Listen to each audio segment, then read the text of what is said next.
We are Team 10 here to present the marketing proposal for Gillette's market entry into Malaysia. My name is Sergio Cedillo. My name is Yunkino. My name is Ling. My name's Kayla Williams. And my name is Brianna Garcia. Now let's get shaven. So, when looking at the 5 distinct countries given, Peru, Japan, Poland, Portugal, and Malaysia, the pros and cons of each were considered. Peru was quickly discounted due to its political and economic instability, which led to a high inflation rate. Japan was taken out of the running due to the complexity of the market, the aging population, and the difficulty of foreign companies becoming established in the market.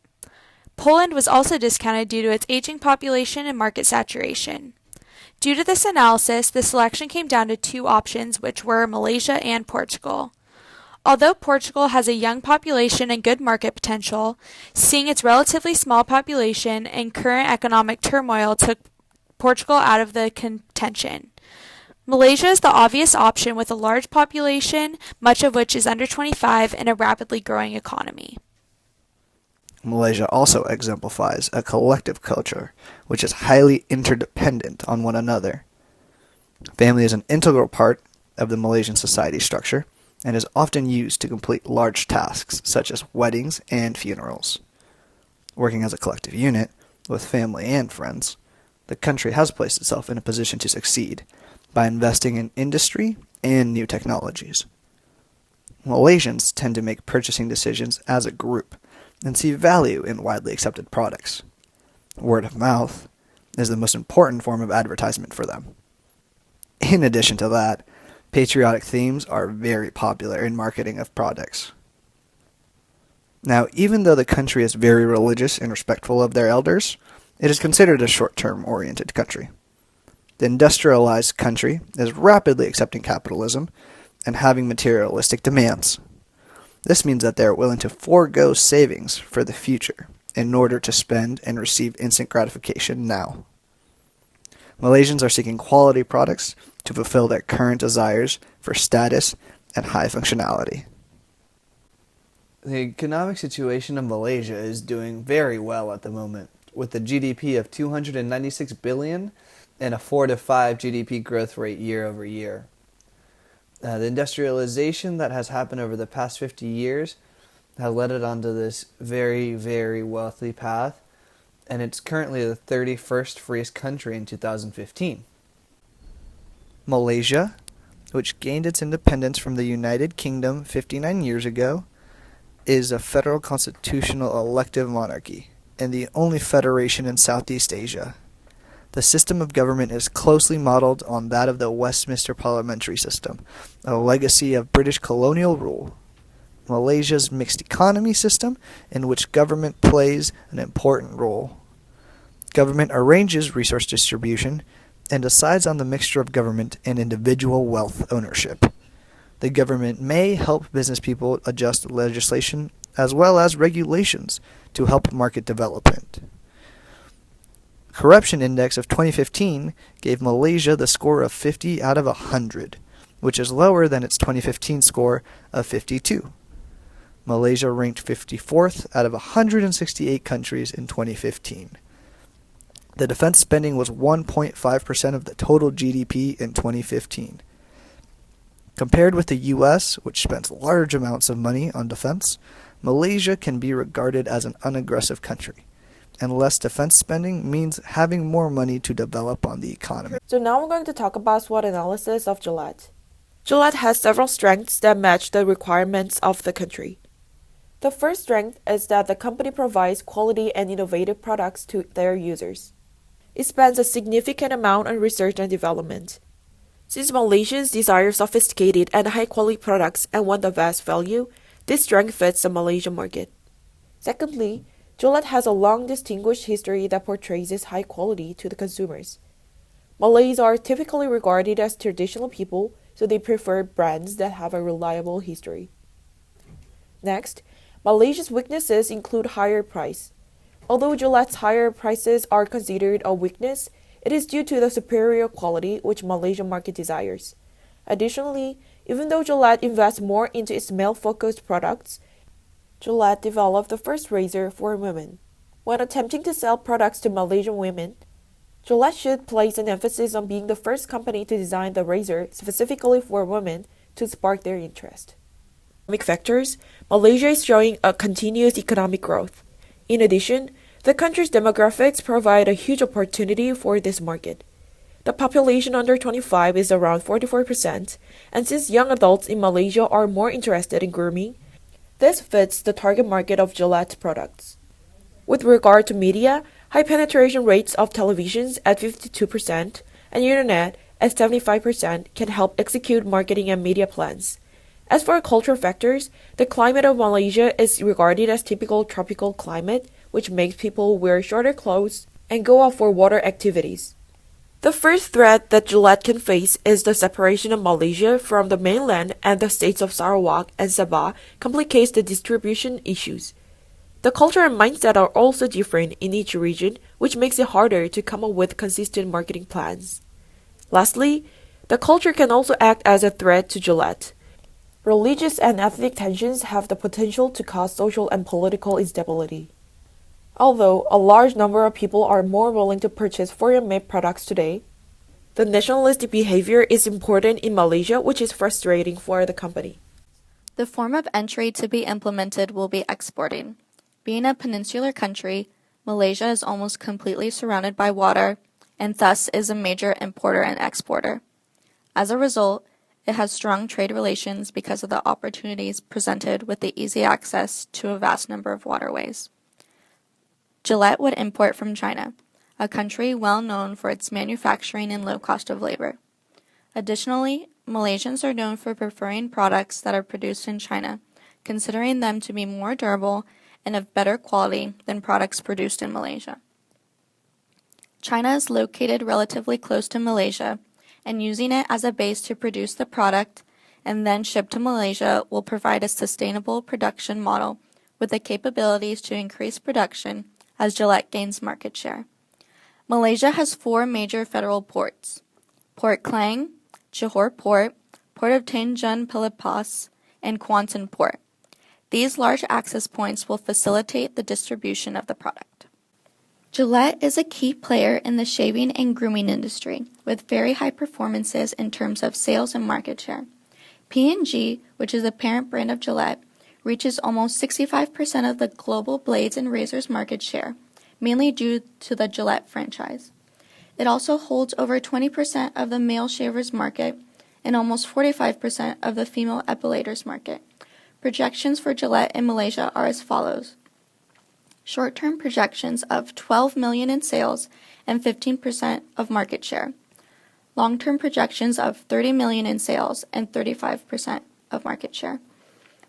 The following projections were derived by taking into account P&G's net sales for the global market for the United States, Gillette's net sales, as well as Malaysia's percentage of gross world product.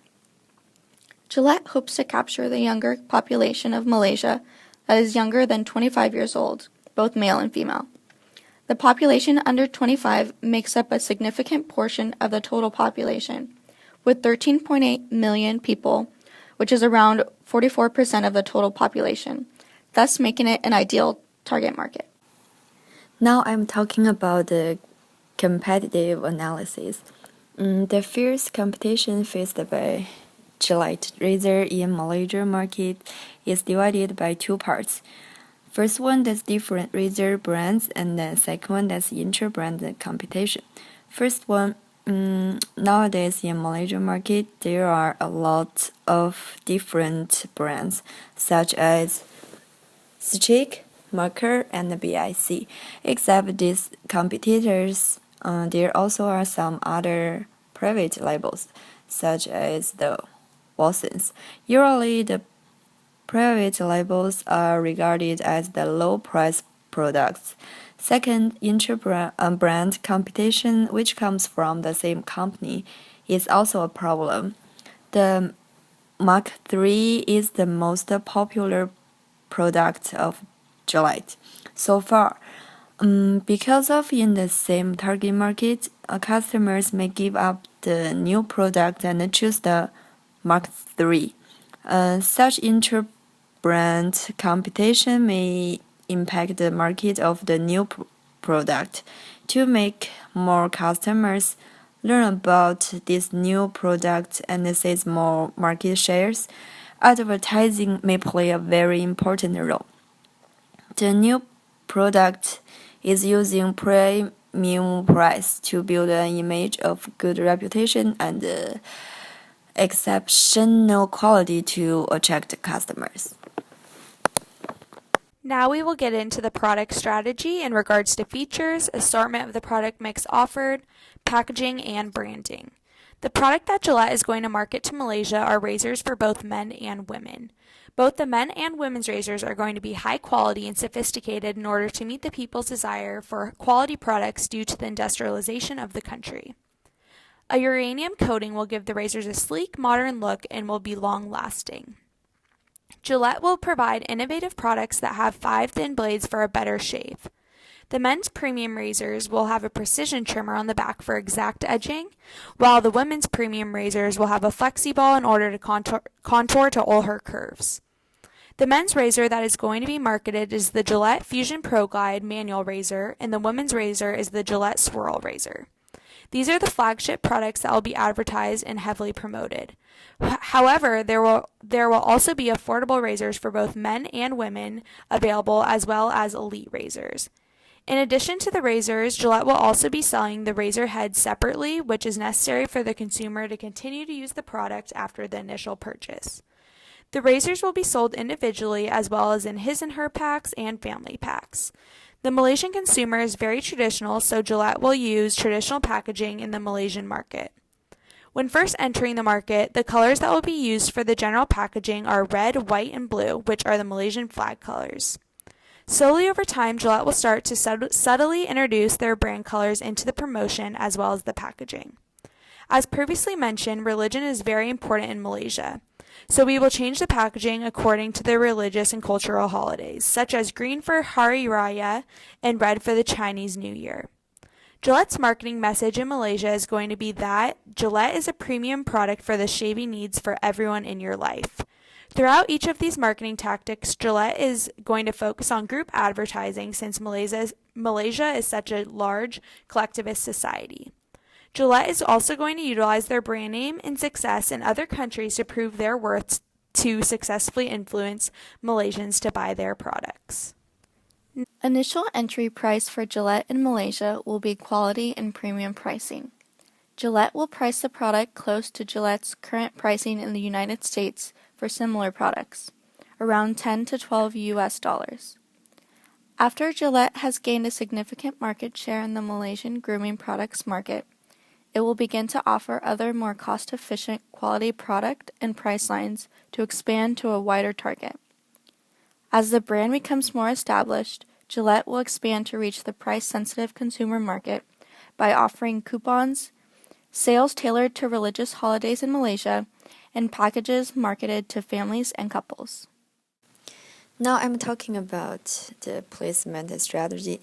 Today, there are 4 main types of outlets in Malaysia, including department stores, supermarkets and hypermarkets, local shops and street markets. A lot of customers in urban area prefer to purchase products in hypermarkets rather than in smaller retailers, since they cover wide cans of goods at one place. Another reason customers go to a large-scale hypermarket is that they want to gain better prices, discounts, and special offers. Currently, the 5 main hypermarket players, including Giant, Mindin, Tesco, EconSave, and Carrefour. In addition, the biggest player, Giant, dominates 41.22% of the hypermarket industry. In addition, the Guardian is the largest health, beauty, and personal care with 423 stores in Malaysia. Rural areas, however, retailing is still dominated by local-based mini-marts. These small stores provide a limited range of products, but customers prefer to go to a small retail store for minor refill chips. Therefore, the product is distributed through retailers such as Guardians, Giant, and Minimarts. It is also made available through online shopping websites for facilitate the purchase process by click. In Malaysia, the penetration rate of internet is 750 per thousand. Shopping online is popular in Malaysia.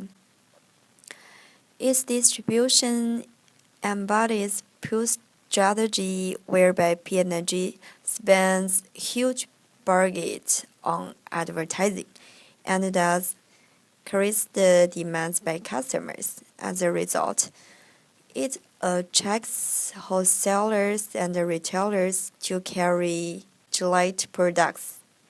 Generally, the wide distribution makes purchase thus maximize the promotion effort when a new promotional program is launched. A study conducted by Nielsen in Malaysia discovered that 10% of Malaysian consumers rank television as their number one source of new product information, directly after word of mouth from friends or family. And 46% of Malaysian consumers, or 14.6 million people, rank television as their second source of influence in looking to buy a product. Taking these statistics into consideration, Gillette should focus on creating commercials that will be receptive to the consumer. Although shaving is an intimate activity and we are focusing on collectivist advertising, the commercials should still focus on relationships that are being developed by using the product. For example, the commercial could portray a father getting ready in the morning and shaving while his son watches him. And then finally, when the child grows up, the father gives the son his own Gillette razor as a rite of passage to being a man. Television commercials will increase brand awareness and increase sales. The second promotional tactic we're going to talk about is internet and online shopping. That same study conducted by Nielsen in Malaysia also found that 40% of Malaysians ranked internet searches as one of their top 5 key sources of new product information. This is why Gillette should also focus on search engine optimization.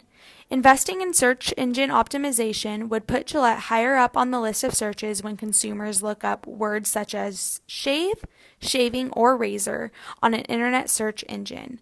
According to Total Retail Survey 2016, the report, which surveyed 500 consumers per country, revealed that about half of Malaysians respondents buy online at least once monthly, and only 7% have never shopped online.